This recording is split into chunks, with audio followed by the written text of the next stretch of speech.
മലയാളികളെ കുറിച്ച് ഇവർക്ക് എന്തോ കാര്യമായ തെറ്റിദ്ധാരണയുണ്ട്. പരം സുന്ദരി ട്രെയിലർ കൂടി കണ്ടപ്പോൾ അത് ഉറപ്പായി. ജാൻവി കപൂർ, സിദ്ധാർത്ഥ് മൽഹോത്ര എന്നിവർ അഭിനയിക്കുന്ന പുതിയ ഹിന്ദി സിനിമയാണ് പരം സുന്ദരി. ട്രെയിലർ കണ്ടു. നായിക മലയാളിയാണത്രേ, പേര് സുന്ദരി. ശാലിനി ഉണ്ണികൃഷ്ണൻ എന്ന കടിച്ചാൽ പൊട്ടാത്ത പേരിട്ട് പണി കിട്ടിയതിന്റെ അനുഭവത്തിൽ നിന്നായിരിക്കാം സിമ്പിൾ ആയിട്ടുള്ള നോർത്ത് ഇന്ത്യൻസിന് ഈസിയായി പറയാൻ പറ്റുന്ന സുന്ദരി ചൂസ് ചെയ്തത്. എന്നാലും ഇക്കാലത്ത് സുന്ദരി എന്നൊക്കെ പേരിടുന്ന മലയാളി പേരൻസ് ഉണ്ടോ? അത് പോട്ടെ എന്ന് വെക്കാം. ഒരു സീനിൽ നായിക കൊടുവാളും പിടിച്ച് സാരി കയറ്റി കുത്തി നിൽക്കുന്നുണ്ട്. എന്തോ പറമ്പിലിറങ്ങി വല്ല വാഴയോ ചേനയോ വെട്ടാനാണെന്ന് തോന്നുന്നുണ്ട്. പക്ഷെ നായിക മലയാളി ആയതുകൊണ്ട് അപ്പോഴും തലയിൽ മുല്ലപ്പൂ ഒക്കെ വെച്ചാണ് നിൽപ്പ്. കേരള സ്റ്റോറിയിൽ പാടത്തും പറമ്പിലും പബ്ബിലും അതും പോരാണ്ട് കോളേജിൽ വരെ മുല്ലപ്പൂ വെച്ചിരിക്കുന്ന ശാലിനി ഉണ്ണികൃഷ്ണനെ കണ്ട് മലയാളി ഈസ് ഈക്വൽ ടു മുല്ലപ്പൂ എന്ന് കരുതിയിരിക്കുന്നവർക്ക് ആ കാഴ്ച ഒന്നുകൂടി ഉറപ്പിക്കാൻ ഇതാ കൊടുവാൾ ഏന്തിയ മുല്ലപ്പൂ വെച്ച മലയാളി യുവതി വീണ്ടും. പിന്നെ ജാൻവി കപൂർ മലയാളം എന്നും പറഞ്ഞ് എന്തൊക്കെയോ പറയുന്നുണ്ട്. ഇതിപ്പോ മോഡിജി പറഞ്ഞ മലയാളമാണ് ഭേദമെന്ന് തോന്നും. ലോകത്തിലെ എല്ലാ മലയാളികൾക്കും ഹൃദയം നിറഞ്ഞ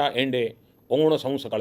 എന്താ മലയാളത്തിൽ പറഞ്ഞതെന്ന് മനസ്സിലാക്കാൻ ഞാൻ ട്രെയിലർ കുറെ തവണ വീണ്ടും കണ്ടു നോക്കിയെങ്കിലും എനിക്ക് മനസ്സിലായില്ല. മലയാളമാണത്രേ. പിന്നെ ദോഷം പറയരുതല്ലോ, സിനിമ നോർത്ത് ഇന്ത്യൻസിനെ ചിലതൊക്കെ പഠിപ്പിക്കാൻ ശ്രമിക്കുന്നുണ്ട് എന്നാണ് ട്രെയിലർ കണ്ടിട്ട് തോന്നിയത്. ഉദാഹരണത്തിന് സൗത്ത് ഇന്ത്യ എന്ന് പറഞ്ഞാൽ അവിടെ കേരളം, തമിഴ്നാട്, കർണാടക, ആന്ധ്ര അങ്ങനെ കുറെ സ്ഥലങ്ങളുണ്ടെന്നും ഓരോ സ്ഥലത്തും ഓരോ സൂപ്പർ സ്റ്റാർ ഉണ്ടെന്നും അവരുടെ ആക്ഷൻ കാണിച്ച് പറയുന്നുണ്ട് ജാൻവിയുടെ കഥാപാത്രം ട്രെയിലർ. മോഹൻലാലിനെയാണ് കേരളത്തിന്റെ സൂപ്പർ സ്റ്റാർ എന്ന് പറയുന്നത്. അത് കൊള്ളാം. പക്ഷെ മോഹൻലാൽ എന്ന് പറഞ്ഞിട്ട് ആ കാണിക്കുന്ന ആക്ഷൻ എന്താണെന്ന് മനസ്സിലായില്ല. അല്ലു അർജുൻ പുഷ്പയിലെ സീൻ, യഷ് സിഗരറ്റ് വലിക്കുന്ന സീൻ, രജനീകാന്തിന്റെ സ്റ്റൈൽ സീൻ ഒക്കെ ഓക്കെ. പക്ഷെ മോഹൻലാൽ എന്നും പറഞ്ഞിട്ട് എന്താണ് ആ കാണിക്കുന്നത്? ഇത് ഏത് സിനിമയിലെ സീനാണ്? ഇനി ദൃശ്യത്തിലെങ്ങാനും ഇങ്ങനെ വല്ല സീനുമുണ്ടോ? മലയാളികൾ, കേരളം ഇതൊക്കെ വേറെ സിനിമകളിൽ റെപ്രസെന്റ് ചെയ്യുന്നതൊക്കെ നമുക്ക് ഗുണമുള്ള കാര്യമാണ്. ഒന്നുമില്ലേലും ടൂറിസം എങ്കിലും മെച്ചപ്പെടും. പക്ഷെ മലയാളി എന്ന് പറഞ്ഞിട്ട് മലയാളം അറിയാത്ത ആരെയും കൊണ്ടുവന്ന് എന്തേലും ഒക്കെ വായി തോന്നിയത് പറയിപ്പിക്കുക. മുക്കാൽ ഭാഗവും ഹിന്ദി പറഞ്ഞിട്ട് മണ്ണുണ്ണി, പൊട്ടൻ, പുട്ട്, ഉണ്ണിയപ്പം എന്നിങ്ങനെ 4 വാക്ക് മലയാളം പറയിപ്പിക്കുക. എല്ലാ സീനിലും തലയിൽ മുല്ലപ്പൂ തിരികെ വെക്കുക. ഇതൊക്കെ കുറച്ചധികം ഓവറല്ലേ?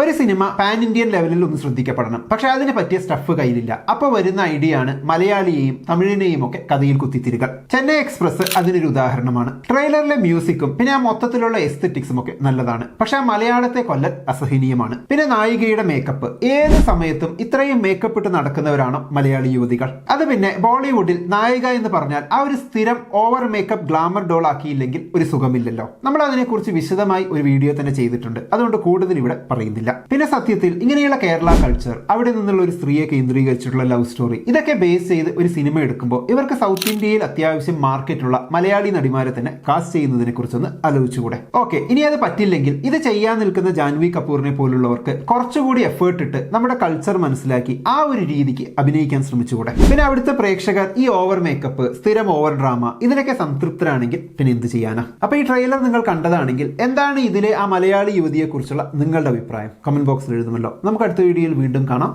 ബൈ.